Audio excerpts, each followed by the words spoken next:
नरेंद्र मोदी दुनिया में भारत का जो डंका बजा रहे हैं वो दुनिया तो देख ही रही है। मुस्लिम देशों में नरेंद्र मोदी का ऐसा सम्मान हो रहा है जो सम्मान पाकिस्तान सपने में भी सोचे अगर तो हड़बड़ा के उठ जाए कि अरे इतना सम्मान हमको कोई कैसे दे सकता है। पाकिस्तान जिन मुस्लिम देशों के नाम पर उछलता है वो मुस्लिम देश खुद उसको कैसे गजब बेइज्जत कर रहे हैं आज आपको देखना चाहिए। पाकिस्तान की ऐसी गजब बेइज्जती हो रही है बॉस कि मुनीर और शहबाज मुंह दिखाने लायक नहीं है। लेकिन भाई ये लोग भी कम बेशरम थोड़े हैं, फिर मुंह दिखाएंगे ही दिखाएंगे। मुनीर जिस मुस्लिम देश को सबसे करीबी बताते नहीं थकता उसी देश ने पाकिस्तान को झटका दे दिया है। सऊदी अरब ने पाकिस्तान के हजारों भिखारियों को डिपोर्ट कर दिया उठा के, ले जाओ अपने यहां के भिखारियों को, यहां के भीख मांग रहे हैं। ऐसा इसलिए क्योंकि आतंकियों के एक्सपोर्टर पाकिस्तान में अब भिखारियों की फैक्ट्री खुल गई है और पाकिस्तान अपने भिखारी खाड़ी देशों में एक्सपोर्ट कर देता है। पाकिस्तान के भिखारियों ने सऊदी अरब, कतर, यूएई समेत खाड़ी के लगभग सभी देशों में कब्जा कर लिया, अपनी जगह ढूंढ ली है कि दे दे भाई कोई। लेकिन पाकिस्तान के भिखारी शेखों के देश में सिर्फ भीख नहीं मांग रहे, चोरी चकारी भी कर रहे हैं, लूटपाट भी कर रहे हैं। खाड़ी के देश तो पाकिस्तानी भिखारियों से इतना परेशान हो गए बॉस कि अब उन्होंने कहा कि ना यहां नहीं रख सकते, उठाओ लेके जाओ इनको। पिछले 11 महीने में 41 देशों ने 52,000 पाकिस्तानी भिखारियों को देश से निकाल दिया कि भीख मांगना है तो पाकिस्तान में मांगो। तो भिखारी भी बोला कि मेरा देश ही भीख मांग रहा है, मैं वहां क्या भीख मांगूंगा। यानी 2025 में हर रोज करीब 151 पाकिस्तानी को डिपोर्ट किया गया है। इसमें सऊदी अरब ने सबसे ज्यादा 24,000 पाकिस्तानी भिखारी डिपोर्ट कर दिए हैं। यूएई ने 6,000 पाकिस्तानी भिखारियों को देश से निकाल दिया है। अजरबैजान ने भी 2,500 पाकिस्तानी भिखारियों को वापस देश भेज दिया है। पाकिस्तान में भीख मांगना मजबूरी नहीं है, बल्कि पाकिस्तान इतना गरीब है कि भीख मांगना अब धंधा बन गया है। पाकिस्तान का यह संगठित उद्योग कैसे मिडिल ईस्ट में अपने पैर जमा रहा है और क्यों पाकिस्तान की जनता और उनके नेताओं को भीख मांगने में मजा आने लगा है, आज आपको दिखाऊंगा। लेकिन भिखारी पाकिस्तान के इस भिखमंगे देश के भिखारियों ने कैसे मुस्लिम ब्रदरहुड भूलने पर भी शेखों को मजबूर कर दिया, जरा उसका एक ट्रेलर देखिए। शहबाज और मुनीर तो पहले ही भिखारी घोषित थे। भीख का कटोरा लिए कभी वो चीन अमेरिका की चौखट पर दिखाई देते हैं तो कभी आईएमएफ और वर्ल्ड बैंक के सामने गुहार लगाते हैं। मुनीर शहबाज की इसी आदत को पाकिस्तान की पब्लिक ने धंधा बना लिया। पाकिस्तान में इतने भिखारी हो गए हैं कि अब वो वीजा लेकर विदेशों में भीख मांग रहे हैं। सऊदी अरब पाकिस्तानी भिखारियों की सबसे पसंदीदा जगह बन गया। यहां भीख मांगने वाला हर दूसरा शख्स पाकिस्तानी निकल आता है। दरअसल सऊदी अरब में मुसलमानों के सबसे पवित्र शहर मक्का और मदीना है। हर साल यहां लाखों लोग हज और उमरा करने आते हैं। इन्हीं लोगों के साथ पाकिस्तानी भिखारी भी पहुंच रहे हैं और सड़कों पर, फुटपाथ पर डेरा जमा लिया है। इन पाकिस्तानी भिखारियों में पुरुषों के साथ महिलाएं भी शामिल हैं। मक्का और मदीना में पाकिस्तानी भिखारी आपको आसानी से दिख जाएंगे। देखिए, मक्का में एक पाकिस्तानी महिला भिखारी को पुलिस वाले भगा रहे हैं, लेकिन सऊदी में पाकिस्तानी भिखारियों ने ऐसे पांव जमा लिए हैं कि अब उन्हें पुलिस से भी डर नहीं लगता। यह हाल तब है जब सऊदी अरब में भीख मांगना अपराध है। देखिए वहां क्या हो रहा है।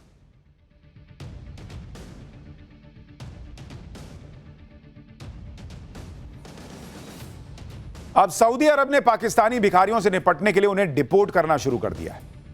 आप भी देखिए कि सऊदी अरब में पाकिस्तानी भिखारी कितनी बेशर्मी से भीख मांगते हैं, वो सामने दिखने लगा है। पाकिस्तान के भिखारियों को डिपोर्ट किए जाने की खबर पाकिस्तानी चैनलों की हेडलाइन बन रही है। जो चैनल्स अभी तक सऊदी अरब को अपना बिरादर बताते थे, देखिए अब वही पाकिस्तानी चैनल सऊदी अरब के इस एक्शन पर छाती पीट रहे हैं। पाकिस्तान में भीख मांगना इतना ऑर्गेनाइज्ड धंधा बन गया है कि अब ये लोग ग्रुप बनाकर विदेश जाते हैं। इन लोगों का काम ही भीख मांगना है। आप देखिए कि भारत के इंजीनियर, डॉक्टर, प्रोफेशनल्स वीजा लेकर विदेश में लाखों डॉलर के पैकेज पे नौकरी करने आते हैं। पाकिस्तान के भिखारी वीजा लेकर भीख मांगने जाते हैं। भाई, सऊदी अरब सरकार ने पाकिस्तान को चेतावनी दी है कि भाई तुम भिखारियों को भेजना बंद करो। उधर यूएई ने भी ज्यादातर पाकिस्तानी नागरिकों पर वीजा प्रतिबंध लगा दिया है, जिसके बाद पाकिस्तान में 66,154 भिखारियों को एयरपोर्ट पर पकड़ लिया गया। ये वो पाकिस्तानी भिखारी थे जो अलग अलग देशों में भीख मांगने जा रहे थे। बताइए, ग्रुप बना के निकलते हैं कि चल भाई तू भी चलेगा, भीख मांगेगा उधर। पाकिस्तानी भिखारियों पर पाकिस्तान की ही सीनेट यानी वहां की संसद की स्थायी समिति को एक रिपोर्ट सौंपी गई, जिसमें खुलासा हुआ है कि विदेशों में गिरफ्तार किए गए 90% भिखारी पाकिस्तानी नागरिक होते हैं। इनमें से ज्यादातर सऊदी अरब, ईरान और इराक के तीर्थ यात्रा वीजा पर विदेश जाते हैं। यात्रा के बहाने वहीं रुक जाते हैं, जिसके बाद या तो भीख मांगते हैं या चोरी करते हैं। कौन देश बर्दाश्त करेगा भाई? एक तो भीख मांगने के लिए रुके हुए हो, वो भी उस देश में जहां भीख मांगना अपराध है, और उसके बाद वहां चोरी चकारी भी कर रहे हो, लूटपाट भी कर रहे हो। ऐसी ऐसी रिपोर्ट आ रही है जिसके बाद पाकिस्तान की पूरी दुनिया में बेइज्जती हो रही है। पाकिस्तान के लोग कह रहे हैं कि हम तो भीख मांगने में भी रिकॉर्ड बनाएंगे। पाकिस्तानियों को भीख मंगा सुनने की या भीख मांगने की ऐसी आदत हो गई है कि अब वो खुद ही कह रहे हैं कि भीख मांगने में भी पाकिस्तानी ही रिकॉर्ड बनाएंगे। सऊदी अरब में पाकिस्तानी भिखारियों की सबसे ज्यादा कमाई होती है, इसलिए सबसे ज्यादा पाकिस्तानी भीख मांगने सऊदी अरब जाते हैं। पाकिस्तानी भिखारियों की दूसरी पसंद अजरबैजान, कतर और दुबई है। कंबोडिया, म्यांमार, थाईलैंड जैसे देशों में भी पाकिस्तानी भिखारी पहुंचते हैं, क्योंकि इन देशों में खाड़ी देशों के मुकाबले सख्ती थोड़ी कम है। मतलब इनके भी, जैसे भारतीयों के पास तो पैसा है, वो तो टूरिस्ट की तरह घूमने जाते हैं, इनका अपना भीख मांगने का डेस्टिनेशन है, कहां कहां ज्यादा पैसा मिलेगा। पाकिस्तानी भिखारियों को डिपोर्ट किए जाने की खबर दुनिया भर में सुर्खियां बनी हुई। ऐसी बेइज्जती हो रही है कि पाकिस्तान की जनता को दुनिया भर में भिखारी कहा जा रहा है, ताने मारे जा रहे हैं। लेकिन पाकिस्तान में इसका कोई ज्यादा असर नहीं है, क्योंकि भीख मांगने में उनके प्रधानमंत्री यानी शहबाज शरीफ सबसे ज्यादा माहिर है। भाई, जिस देश का प्रधानमंत्री मान रहा हो कि वो जहां जाता है लोग कहते हैं ये मांगने आया होगा, ये आया होगा मांगने आया होगा, उस देश के आम लोग अगर भीख मांगने के लिए दूसरे देशों में जा रहे हैं तो इसमें क्या आश्चर्य की बात है। और ऐसा देश है कि इतनी बेइज्जती के बाद भी सुधरता नहीं। पाकिस्तान के रक्षा मंत्री ख्वाजा मोहम्मद आसिफ ने इस साल अप्रैल में मिडिल ईस्ट देशों में रह रहे पाकिस्तानी भिखारियों से जुड़ा एक डेटा शेयर किया था। ख्वाजा आसिफ ने कहा था कि अकेले सऊदी अरब में कम से कम 4,700 पाकिस्तानी भिखारियों को डिपोर्ट किया है। यह भी बताया था कि पाकिस्तान में लगभग 2 करोड़ 20 लाख भिखारी हैं। ये पाकिस्तान में जो सालाना कम से कम 42 अरब रुपए कमाते हैं। बताइए, भिखारियों के इस आंकड़े पर पाकिस्तान की टीवी चैनल्स में डिबेट तक हुई है भाई। लोग चर्चा करने लगे हैं भाई कि जिन्ना ने क्या भिखारियों के लिए अलग से देश लिया था क्या, कि सब इधर एक साथ रहेंगे भाई, उधर हिंदुस्तान आगे बढ़ेगा, इधर अपन भिखारी लोग रहेंगे। पाकिस्तान के लोग भीख मांगने सऊदी अरब, कतर ऐसे देशों में क्यों जाते हैं वो आपको बताता हूं। मार्च 2025 में शारजा में एक पाकिस्तानी शख्स पकड़ा गया था, जिसके पास 14,000 दिरहम यानी 3 लाख रुपए मिले। उसने पुलिस को बताया कि 3 दिन में भीख मांगकर इतने पैसे उसने जमा किए, यानी उस पाकिस्तानी भिखारी की एक दिन में 1 लाख रुपए की कमाई हुई। इससे पहले दुबई में 127 पाकिस्तानी भिखारियों को पकड़ा गया था। इनके पास से पुलिस को 50,000 दिरहम यानी 11 लाख रुपए मिले थे। वहीं शारजा पुलिस ने भी 107 भिखारियों को इस साल के शुरुआत में गिरफ्तार किया था। शारजा में गिरफ्तार किए गए पाकिस्तानी भिखारियों के पास से 11 लाख रुपए मिलने की खबर आई थी। पाकिस्तान के भिखारियों का एक ठिकाना मलेशिया भी है। मलेशिया में भी इस साल 41 पाकिस्तानी भिखारी वापस भेजे थे, जिसमें 26 महिलाएं थी। कितने खुल के हंसते हंसते बता रही, भीख मांग के फ्लैट बना लिया, घर बना लिया, अमीर हो गए। ऐसा ही देश है पाकिस्तान बॉस। खैर, पाठशाला में अब अगली क्लास, जिसमें आपको दिखाऊंगा जिस सीक्रेट फाइल के खुलने पर इंडी गठबंधन गिरा रहा था पीएम मोदी की सरकार, वो आज सामने आई तो उसमें क्या निकला। बड़े बड़े फंस गए, ट्रंप पर मंडरा रहा महासंकट, सीक्रेट फाइल और उसकी वो तस्वीरें जिसने दुनिया में आग लगा दी है। अब इसका चैप्टर। भारत में नरेंद्र मोदी के खिलाफ माहौल बनाने के लिए कभी जेनजी को भड़काने की कोशिशें होती हैं, कभी बांग्लादेश जैसी आगजनी भारत में होने की धमकी दी जाती है, कभी सड़क पर हंगामे की बात होती है। फिर अब पिछले कुछ दिनों से सोशल मीडिया पर माहौल बन रहा था कि अरे 19 दिसंबर को राजनीतिक भूकंप आएगा जिसका केंद्र अमेरिका में होगा, और उन्होंने कहा था कि भाई मोदी सरकार ही गिर जाएगी। 19 दिसंबर को अमेरिका में सीक्रेट फाइल खुलेगी और 19 दिसंबर को पीएम मोदी का इस्तीफा देना होगा। कोई मराठी आदमी भारत का नया प्रधानमंत्री बनेगा, ऐसे दावे कर दिए गए थे। इतने बड़े बड़े दावे किए जा रहे थे कि एक बार को तो पब्लिक हैरान रह गई भाई कि 19 तारीख को क्या ही होना है। लेकिन 19 तारीख को जब अमेरिका में सीक्रेट फाइल खुलनी शुरू हुई तो क्या निकला आज आपको दिखाता हूं। लेकिन पहले आप जरा इंडी गठबंधन के नेता जो दावे कर रहे थे सुनिए एक बार क्या कह रहे थे। 19 दिसंबर को कोई एक बड़ा विस्फोट राजनीतिक होने वाला है, ऐसी चर्चा इस देश में चल रही है और उसका केंद्र बिंदु अमेरिका में है। जब भूकंप होता है तो कोई केंद्र बिंदु होता है, तो वो केंद्र बिंदु अमेरिका में है। कुछ ऐसी जानकारी सामने आने वाली है अमेरिका से। वो जानकारी सामने आने के बाद नरेंद्र मोदी सत्ता में नहीं रह सकते, इस प्रकार की चर्चा है। इंडी गठबंधन के नेता जिस सीक्रेट फाइल के आधार पर ये सारे दावे कर रहे थे, सोशल मीडिया पे माहौल बनाया जा रहा था, वो फाइल अब अमेरिका में खुलनी शुरू हो गई है और इस फाइल का नाम है एप्स्टीन फाइल्स। आज दुनिया में कोई भी ऐसा बड़ा नेता या उद्योगपति नहीं है जो एप्स्टीन फाइल के नाम से डर ना रहा।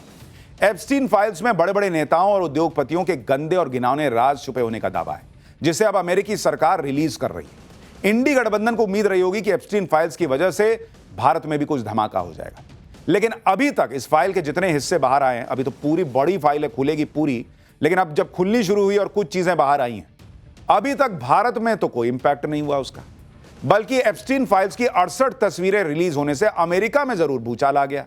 अमेरिका के कई बड़े नेता और उद्योगपतियों के चेहरे बेनकाब हो गए, जिसमें मौजूदा अमेरिकी राष्ट्रपति ट्रंप भी शामिल है। ऐसे ऐसे नाम एप्स्टीन फाइल में सामने आ रहे हैं कि आप हैरान हो जाएंगे। एप्स्टीन फाइल में जो सबसे बड़ा चौंकाने वाला नाम है वो अमेरिकी राष्ट्रपति ट्रंप का है। यह तस्वीर देखिए, इसमें डोनाल्ड ट्रंप लड़कियों से घिरे नजर आ रहे हैं। लड़कियों के चेहरे छिपा दिए गए हैं। 6 लड़कियों से घिरे ट्रंप की इस तस्वीर ने अमेरिका में हंगामा मचा दिया है। इससे पहले भी ट्रंप एडल्ट फिल्म एक्ट्रेस के साथ अफेयर को लेकर विवादों में रह चुके हैं। एप्स्टीन फाइल में दूसरा बड़ा चेहरा है बिल गेट्स का। बिल गेट्स जो माइक्रोसॉफ्ट के संस्थापक हैं और दुनिया भर के एनजीओ को मदद करते रहते हैं, उनकी यह तस्वीर लोगों को हैरान कर रही है। तस्वीर में बिल गेट्स के साथ भी लड़की दिख रही है, वो जो आपको नीचे तस्वीर दिख रही है। नाबालिग लड़कियों के साथ एप्स्टीन के आलिशान मेंशन में पार्टियां हुआ करती थी। कुछ लड़कियों की उम्र तो 12 साल तक की बताई गई थी। एप्स्टीन की पार्टियों में बहुत से गंदे काम किए जाते थे जो हम आपको बता भी नहीं सकते। हालांकि बिल गेट्स की जो तस्वीर लड़की के साथ दिख रही है उसमें ऐसा कुछ अश्लील नहीं दिख रहा, लेकिन इस तस्वीर के आने के बाद सवाल उठ रहे हैं। एप्स्टीन फाइल्स की और तस्वीरें दिखाने से पहले आपको बताता हूं कि जेफरी एप्स्टीन था कौन, जिसकी पार्टियों में दुनिया के बड़े बड़े लोग आते थे। जेफरी एप्स्टीन न्यूयॉर्क का करोड़पति इन्वेस्टमेंट मैनेजर था। एप्स्टीन पर यौन शोषण और सेक्स ट्रैफिकिंग के आरोप है। पार्टियों में नाबालिग लड़कियों से यौन शोषण का आरोप है। 2005 में एप्स्टीन के कारनामों का खुलासा होना शुरू हुआ था। 50 से ज्यादा लड़कियों ने एप्स्टीन पर गंभीर आरोप लगाए। एप्स्टीन के पास लोलिता एक्सप्रेस नाम से प्राइवेट जेट भी था। इस जेट से वो नाबालिग लड़कियों को अपने विला में लाता था। 2008 में एप्स्टीन को यौन अपराध के लिए सजा मिली। 2009 में सेक्स ट्रैफिकिंग के आरोप में वो गिरफ्तार हुआ। 2019 में न्यूयॉर्क की जेल में एप्स्टीन की रहस्यमय तरीके से मौत हो गई। दुनिया के बड़े बड़े नेता, बिजनेसमैन, फिल्म स्टार, साइंटिस्ट इस रैकेट में शामिल थे। एप्स्टीन बड़े लोगों को नाबालिग लड़कियां सप्लाई करता था, यह आरोप लगा। एप्स्टीन के पास इन पार्टियों की फोटोज थी। यह बात 2019 में पब्लिक के बीच आई। यह चुनावी मुद्दा बन गया। ट्रंप ने खुद कहा था कि राष्ट्रपति बनने पर वो एप्स्टीन फाइल जारी कर देंगे, लेकिन ट्रंप के राष्ट्रपति बनने के बाद भी एप्स्टीन फाइल रिलीज नहीं हुई। ट्रंप पर दबाव बढ़ रहा था, जिसके बाद इसी साल 19 नवंबर को ट्रंप ने एप्स्टीन फाइल जारी करने के आदेश पर साइन किया। एप्स्टीन फाइल जारी करने की आखिरी तारीख 19 दिसंबर थी और इसलिए आज एप्स्टीन फाइल की तस्वीरें आनी शुरू हो गई हैं। पूरी फाइल अभी खुलेगी और क्या क्या सामने आएगा वो आपको बताऊंगा, लेकिन जिस भूचाल की उम्मीद 19 दिसंबर को इंडी वाले कर रहे थे वो तो नहीं आया अभी। फिलहाल हम एक छोटे से ब्रेक के लिए रुक रहे हैं और ब्रेक के बाद हमारा स्पेशल सेगमेंट सोचा है कभी। करोड़ों लोग आईफोन यूज करते हैं, लेकिन सोचा है कभी कि आईफोन में आई जो लगा होता है पहले, उसका मतलब क्या होता है? बताऊंगा इस छोटे से ब्रेक।